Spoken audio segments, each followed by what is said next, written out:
En tant qu'autiste et anxieuse sociale, quand je suis dans des réunions, des endroits où il y a plein de gens, même que je connais très bien, en général, il y a toujours un moment où j'ai envie de me mettre en retrait. Je reste les yeux dans le vague, je parle plus, je bouge plus. Et alors les gens, depuis toujours, viennent me voir, me disent: «Ça va? Tu pas l'air bien?» Ça m'énerve parce qu'en fait, c'est le moment où je me sens le mieux dans une réunion, être légèrement en retrait. J'entends, tout est un peu loin, un peu détaché, il y a des gens qui rient. Je m'imprègne complètement de l'ambiance, en fait.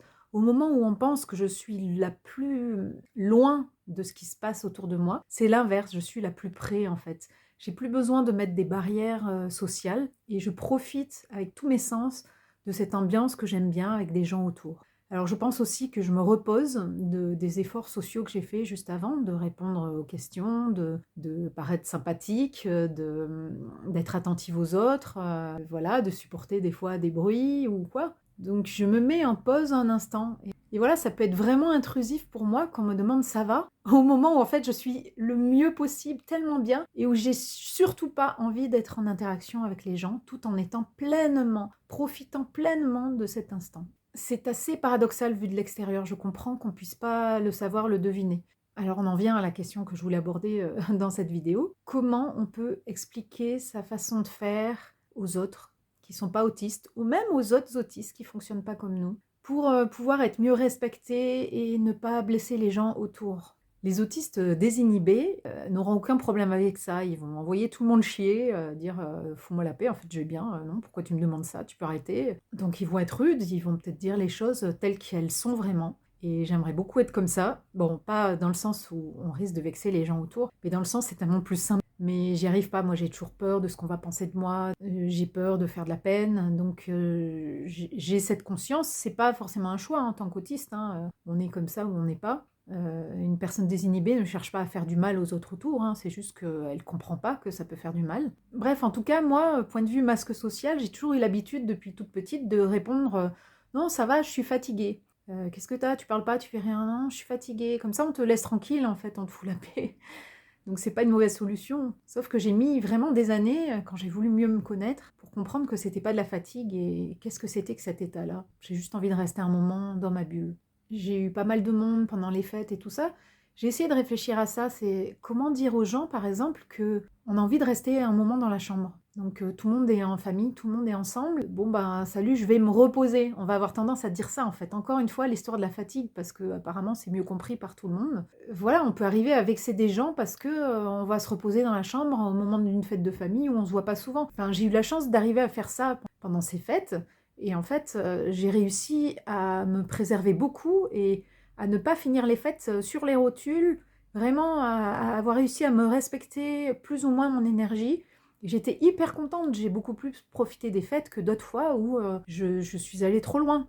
Donc moi qui cherche la transparence et la clarté dans la communication avec les autres autour de moi, et qui cherche à préserver la relation, comment on pourrait le dire de manière très respectueuse? Et je pense qu'en premier, il faudrait déjà que moi, j'arrive à le formuler pour moi-même. Qu'est-ce que je suis en train de vivre? De quoi j'ai besoin? En fait, toute cette énergie que ça prend d'essayer de comprendre ce qui se passe pour nous, de l'expliquer correctement aux gens, on a envie de dire, bon, ben voilà, je me tire, je vais me reposer et puis tant pis s'ils comprennent pas. Comment expliquer, au milieu de la famille, ben, qu'on préfère être à la salle de bain toute seule, plutôt qu'avec quelqu'un d'autre qui se brosse les dents à côté de soi? Pour moi, c'est quelque chose de très intime. La salle de bain, c'est assez intrusif, c'est très intrusif d'être là avec moi. Comment pareil, comment le dire?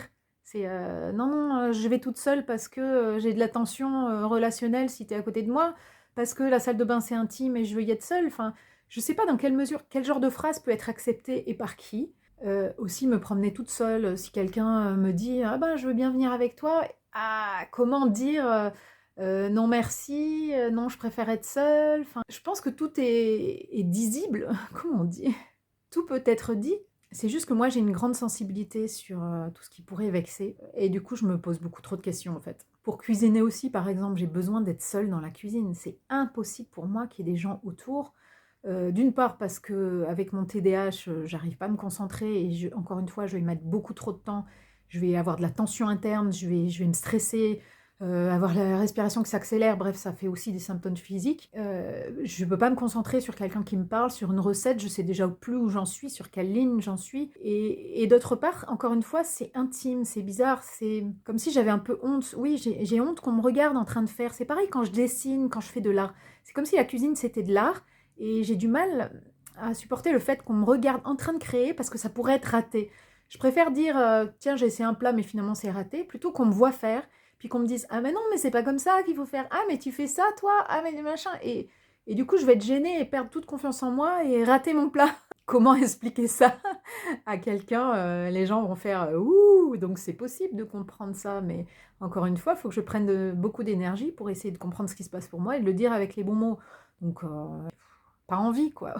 Est-ce que on va trouver comme solution des contournements, des fausses excuses, dire: «Ah mais c'est mon habitude, je fais comme ça», ou avoir, la clarté ou la franchise de dire exactement les choses comme elles sont, quitte à blesser, mais du coup on veut pas blesser, du coup est-ce qu'on doit pas être franc? Est-ce qu'on ouais, mais je comprends que les gens en fait, soient jamais vraiment très sincères parce que c'est tellement plus simple d'inventer une excuse et d'avoir la paix, ça va beaucoup plus vite. Voilà. Je serais curieuse de partager avec vous, comme d'habitude, en dessous des vidéos. Merci pour vos nombreux commentaires à chaque vidéo.